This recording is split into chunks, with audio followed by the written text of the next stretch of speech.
ଲୋକମାନଙ୍କୁ ଯୀଶୁଖ୍ରୀଷ୍ଟଙ୍କର ସେହି ମହାନ ନାମରେ ନମସ୍କାର ଜ୍ଞାପନ କରେ। ତା ସହିତ ଆପଣମାନଙ୍କୁ ସମସ୍ତଙ୍କୁ ଆମର ଏହି କରେକ୍ସନ୍ ଇଣ୍ଡିଆ ଚ୍ୟାନେଲକୁ ସ୍ୱାଗତ ମଧ୍ୟ ଜଣାଉଅଛି। ମୁଁ ଆଶା କରିକି ଆପଣମାନେ ସମସ୍ତେ ଈଶ୍ୱରଙ୍କର ବିବିଧ ଦୟାରୁ କୁଶଳ ମଙ୍ଗଳରେ ଥିବେ ଆଉ ପ୍ରଭୁ ଆପଣମାନଙ୍କୁ ଆମର ଏହି ଭିଡ଼ିଓ ମାଧ୍ୟମରେ ନିଶ୍ଚିତ ଭାବରେ ସଂଶୋଧନ କରୁଅଛନ୍ତି। ଆସନ୍ତୁ ଆମମାନେ ପ୍ରସଙ୍ଗର ଉପରକୁ ଯିବା। ଆଜିର ପ୍ରସଙ୍ଗର ଶୀର୍ଷକ ହେଉଛି ପାପର ପରିଣାମ, ଗୁପ୍ତ ପାପର ପରିଣାମ। ଆମ୍ଭମାନଙ୍କ ମଧ୍ୟରେ ଅନେକ ଅଛନ୍ତି ଯେଉଁମାନେ ଖଟା ଖାଇବା ପାଇଁ ପସନ୍ଦ କରନ୍ତି। ସେହିଭଳିଆ ଅନେକ ଅଛନ୍ତି ସେ ମିଠା ଖାଇବା ପାଇଁ ପସନ୍ଦ କରନ୍ତି। ଯେତେବେଳେ ଆମେ ଖଟା ୟା ମିଠା ଉଭୟ ଖାଇଥାଉ ଆମେ ବହୁତ ଆନନ୍ଦରେ ଖାଇଥାଉ। କାରଣ ମୁଁ ବହୁତ ଖଟା ଖାଇବା ପାଇଁ ପସନ୍ଦ କରେ ଆଉ ମୁଁ ବହୁତ ଆନନ୍ଦରେ ଖଟା ଖାଏ। ସେହିଭଳି ଯେଉଁମାନେ ମିଠା ଖାଆନ୍ତି ସେମାନେ ବହୁତ ଆନନ୍ଦରେ ମିଠା ଖାଇଥାନ୍ତି। ସେହିଭଳିଆ ଯେଉଁମାନେ ପାପ ମଧ୍ୟ କରନ୍ତି ସେମାନେ ବହୁତ ଆନନ୍ଦରେ କରିଥାନ୍ତି। ଆଉ ଯେତେବେଳେ ପାପ କରନ୍ତି ସେମାନେ ଏନ୍ଜୟ କରିଥାନ୍ତି। ଯେତେବେଳେ ସେମାନେ ବ୍ୟଭିଚାର କରନ୍ତି ସେତେବେଳେ ସେମାନେ ଏନ୍ଜୟ କରିଥାନ୍ତି। ସେମାନେ ଭାବନ୍ତି ଯେ ମୁଁ ପାପ କରିବା ଦ୍ୱାରା ମୋତେ କେହି ଦେଖୁନାହିଁ କି କେହି ଜାଣୁନାହିଁ, ମୋର କେହି କିଛି କରିପାରିବ ନାହିଁ, ଏଇଟା ଭାବିଥାଏ। କିନ୍ତୁ ଯେଭଳିଆ ଖଟା ଖାଇବା ଦ୍ୱାରା ତାର ପରିଣାମ ଅଛି। ଆମକୁ ଏସିଡିଟି ହେଇଥାଏ, ଆମକୁ ବାନ୍ତି ହେଇଥାଏ। ସେଇଭଳିଆ ମିଠା ଖାଇବା ଦ୍ୱାରା ତାହାର ମଧ୍ୟ ପରିଣାମ ହେଇଥାଏ। ହେଇପାରେ ମିଠା ଖାଇଲେ ଆନନ୍ଦ ଲାଗେ କିନ୍ତୁ ତାର ପରିଣାମ ଅଛି। ଡାଇବେଟିସ୍ ହେବାର ସମ୍ଭାବନା ମଧ୍ୟ ଅଛି। ସେହିଭଳିଆ ପାପ ଯଦି ଆମେ ଗୁପ୍ତରେ କରିଛୁ ଆଉ ଯଦି ପାପକୁ ଆମେ ସ୍ୱୀକାର କରିନା ତାକୁ ଗୁପ୍ତ ରଖିବା ପାଇଁ ଚେଷ୍ଟା କରିଛୁ ତାହାର ମଧ୍ୟ ପରିଣାମ ଅଛି। ଆଜି ଆପଣମାନଙ୍କୁ ଏହି ଭିଡ଼ିଓ ମାଧ୍ୟମରେ ସେଇ ଗୁପ୍ତ ପାପର 3ଟି ପରିଣାମ ଆଜି ମୁଁ ଆପଣମାନଙ୍କ ଠାରେ ସେୟାର କରିବା ପାଇଁ ଯାଉଅଛି। ଆସନ୍ତୁ। ପ୍ରଥମ ପଏଣ୍ଟ ହେଲା ଗୁପ୍ତ ପାପ ଆମମାନଙ୍କୁ ଭ୍ରାନ୍ତ କରିଥାଏ। ଯେତେବେଳେ ଆମେ ପାପ କରୁ କିଛି ସମୟ ପାଇଁ ଆମମାନଙ୍କୁ ଖରାପ ଲାଗିଥାଏ, ଯେହେତୁ ଆମର ବିବେକ ଆମମାନଙ୍କୁ କ'ଣ କରିଥାଏ, ବାଧା ଦେଇଥାଏ। ତାପରେ ଆମେ ନର୍ମାଲ ହେଇଯାଇଥାଉ। ସେ ଦରପୋଡ଼ା କାଠ ଭଳିଆ ମୋତେ ଯେତେ ମାଠିବୁ ମାଠ ମୁଁ ସେଇ ଦରପୋଡ଼ା କାଠ, ସେ କାଠ ଭଳିଆ ଆମେ କ'ଣ ହେଇଥାଉ, ନର୍ମାଲ ହେଇଯାଇଥାଉ। ଆମେ ଭାବୁ ଯେ ପ୍ରଭୁ ଏବେ ଆମକୁ ଦଣ୍ଡ ଦେଲେନି ଆଉ ସେ କେବେ ଆମକୁ ଦଣ୍ଡ ଦେବେ ନାହିଁ। ସେଥିପାଇଁ ଆମେ ପାପ ଉପରେ ପାପ କଣ୍ଟିନ୍ୟୁଲି କରିଥାଉ ଆଉ ପାପକୁ କେବେ ସ୍ୱୀକାର କରୁନା ଆଉ କି ପାପ ଠାରୁ ଆମେ କେବେ ନିବୃତ୍ତ ହଉନା।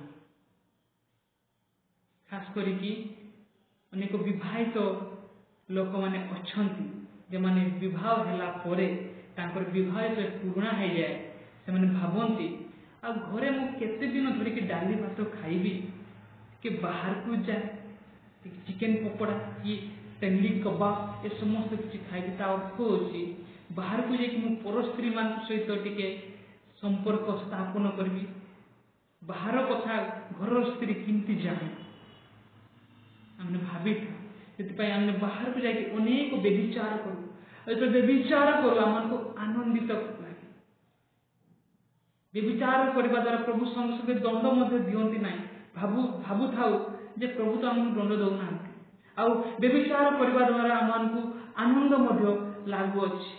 ଯେତେବେଳେ ପର ସ୍ତ୍ରୀମାନଙ୍କ ସହିତ ସ୍ତ୍ରୀ ଥାଉ ଅନେକ ସ୍ତ୍ରୀ ସହିତ ଯେତେବେଳେ ଆମେ ସମ୍ପର୍କ ରଖିଥାଉ ନୂଆ ନୂଆ ସ୍ତ୍ରୀମାନଙ୍କ ସହିତ, ସେତେବେଳେ ଆମମାନଙ୍କୁ ବହୁତ ଆନନ୍ଦିତ ଲାଗେ।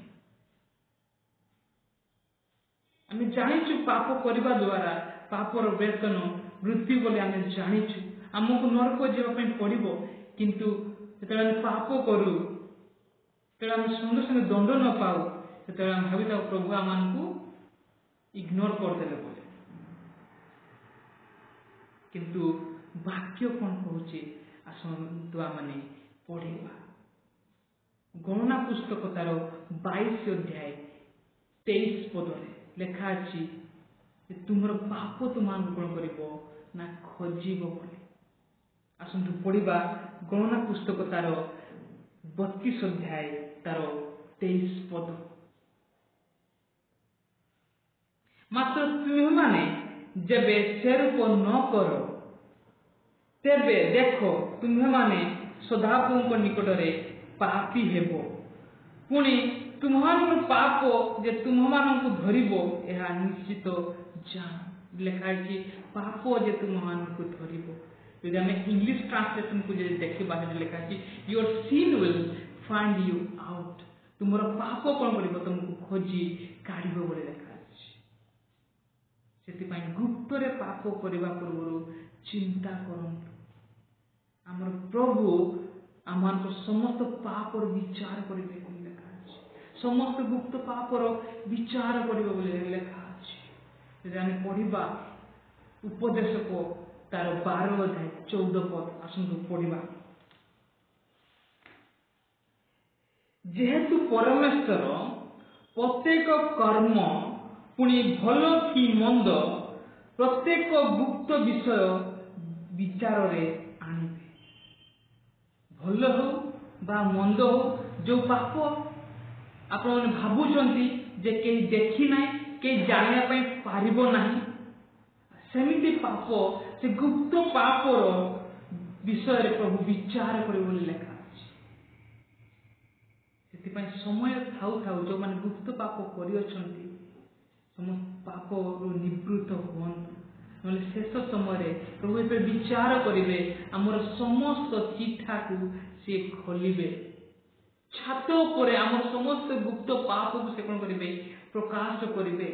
ଆମେ ଭାବୁଛୁ ଯେ ଆମର ପାପକୁ କେହି ଦେଖୁନାହାନ୍ତି, ଆମେ ମଣିଷ ସାମ୍ନାରେ ଆଉ ଭଲ, କିନ୍ତୁ ଆମେ ଯେତେବେଳେ ଏକଲାରେ ଥାଉ ଆମର ଓରିଜିନାଲିଟି ଆଉ ପଦାକୁ ଆସି ଯାଇଥାଏ। ଆଉ ସେ ଗୁପ୍ତ ପାପର ପରିଣାମ ବହୁତ ଭୟଙ୍କର। ପ୍ରଭୁ ସମସ୍ତ ପାପର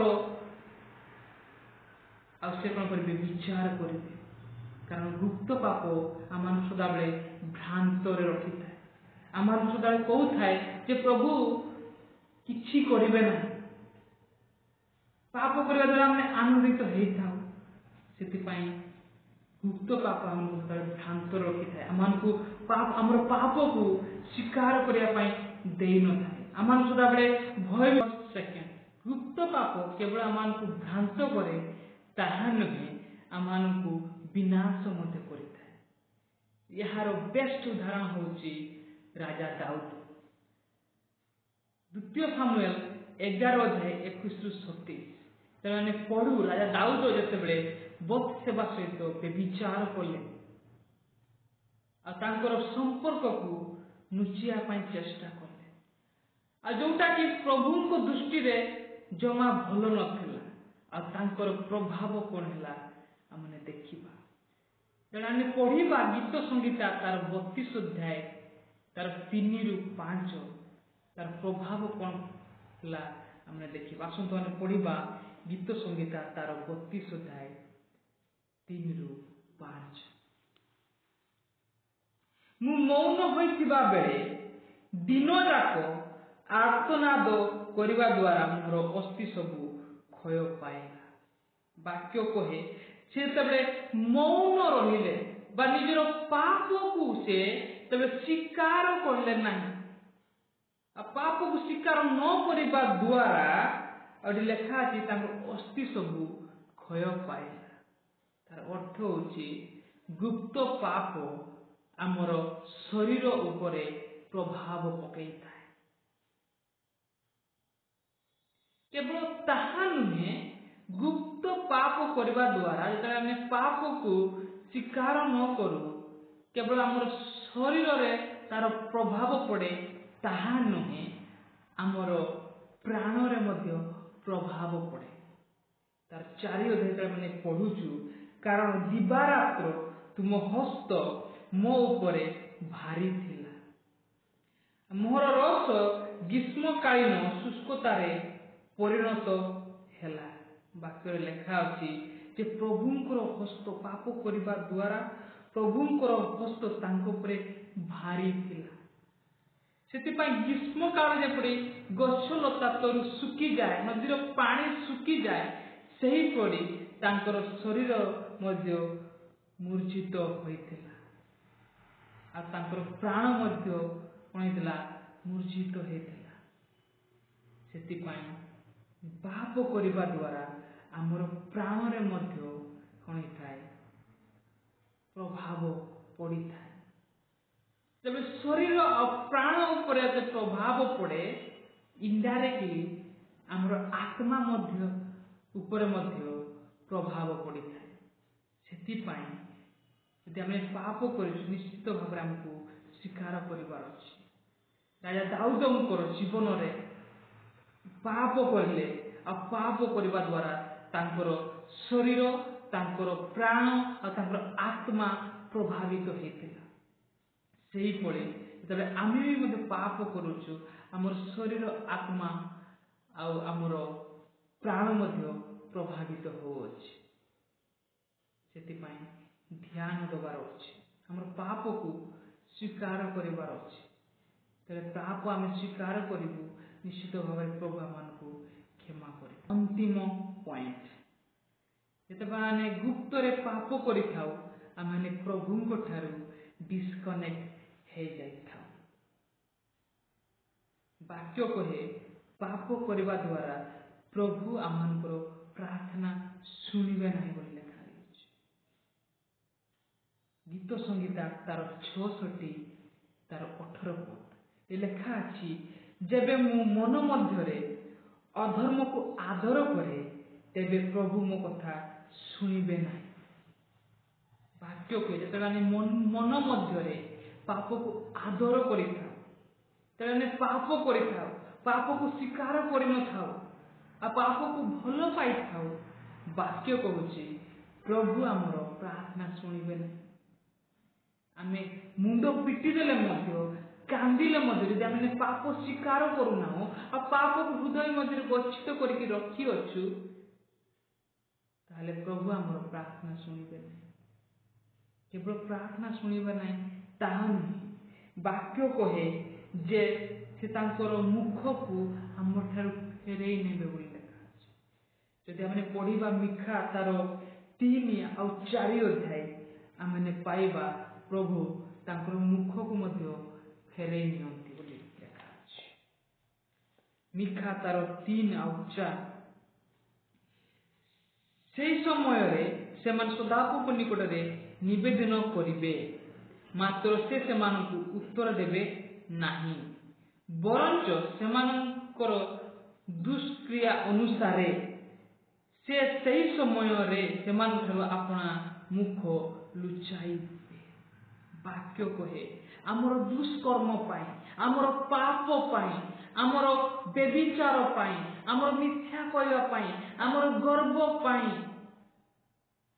ବାକ୍ୟ କହୁଛି ସେ ତାଙ୍କର ମୁଖ ଫେରେଇ ନେବେ, ଆମର ନିବେଦନ ଶୁଣିବେ ନାହିଁ। ଭୟଙ୍କର ପରିଣାମ। ଯଦି ପ୍ରଭୁ ଆମର ପ୍ରାର୍ଥନା ଶୁଣିବେ ନାହିଁ, ତାହେଲେ ଆମେ ରୋଗରୁ କେମିତି ସୁସ୍ଥ ହବା? ପ୍ରଭୁ ଯଦି ଆମର ପ୍ରାର୍ଥନା ଶୁଣିବେ ନାହିଁ, ଆମ ପରିବାର କେମିତି ଶାନ୍ତି ଆସିବ? ଆମେ ଦିନ ପ୍ରତିଦିନ ପ୍ରଭୁରେ କେମିତି ବଢିବା? ବହୁତ ଭୟଙ୍କର ପରିଣାମ ଅଛି। ସେଥିପାଇଁ ଚିନ୍ତା କରନ୍ତୁ, ପାପ କରିବା ପୂର୍ବରୁ ଥରେ ଚିନ୍ତା କରି ଦେଖନ୍ତୁ। ପାପର ପରିଣାମ ବହୁତ ଭୟଙ୍କର ଅଛି, ବିଶେଷ କରି ଗୁପ୍ତ ପାପର ପରିଣାମ।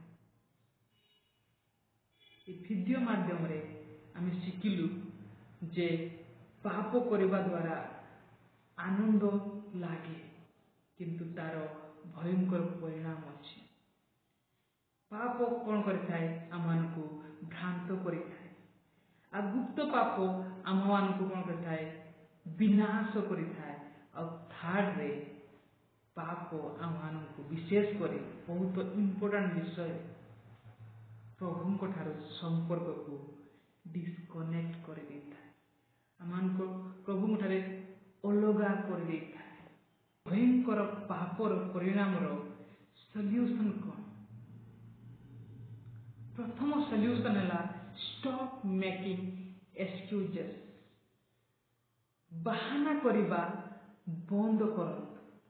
जदि पाप करिसंती पाप को पाप बोली मानंतु। सेकेंड रे जो पाप करियछंती से पाप निमंते स्वीकार करंतु। प्रथम जहन तार 1:9। जदि आम्हे माने आपना पाप स्वीकार करू तेबे से आम्हानक पाप क्षमा करिबाकू और समस्त अधर्मर आम्हानकू परिष्कार करिबाकू विश्वस्त और न्यायवान अटंती। यदि आमने पाप करिछु, यदि आमने पाप को स्वीकार करूछु, हमर प्रभु न्यायवान अटंती हमर पाप को क्षमा करिबा निमंते। और थर्ड रे फियर गॉड, ईश्वर को भय करंतु। कारण से आमर आत्मा आ शरीर को नष्ट करि पारंती। सेतिपाई आमाने ईश्वर को भय करिबा। यदि आमे ईश्वर को भय करिबा ताले प्रभु निश्चित भाव रे आमाने प्रभु आमानकु पापर रक्षा करिबे। आ जने प्रभु को भय करिबा आमे पाप ही केबे करिबा नाही। सेतिपाई ए भयंकर परिणाम रो सल्यूशन होची तीनोटी विषय। पाप को पाप बोली मानतु, एक्सक्यूजेस बा बहाना करंतु नाही। आ निजर पाप को स्वीकार करंतु आ प्रभु को भय करंतु। प्रभु ये स्वल्प वाक्य द्वारा आम को आशीर्वाद करंतु। समस्त प्रभुंकर लोक मानकु